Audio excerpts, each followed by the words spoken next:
The English Montreal School Board adopted a unanimous motion. The board is getting ready to take the Quebec government to court. We would have to make harmful cuts that would have a detrimental impact on the future of the students. So we didn't see any other choice.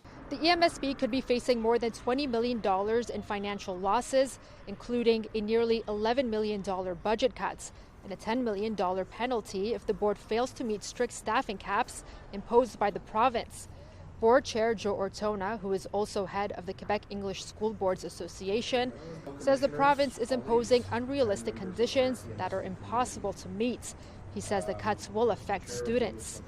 I think of like support services for special needs students. I think of, music programs, arts programs, sports concentration programs, extracurricular activities. Ortona says the board does have a surplus of nearly $8 million from the previous school year, but the government says they're not allowed to use that money. Heidi Yetman is with the Quebec Provincial Association of Teachers and says schools are already underfunded. And I sends a message that education is not important, that public education is not important, because what it does is it pushes parents towards the private sector. And we're seeing this across Canada in many provinces. So her group applauds the EMSB's move. So good on the school boards for fighting back against a government. This comes in the wake of the province saying it would have to reduce funding by $570 million for the fall. But after some pushback, Education Minister Bernard Drainville then said he is investing up to $540 million for the network.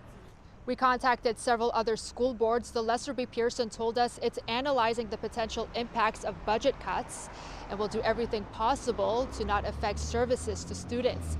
Other school boards have yet to react. Ortona says if they don't hear back from the province by Friday, they will officially file the challenge in court.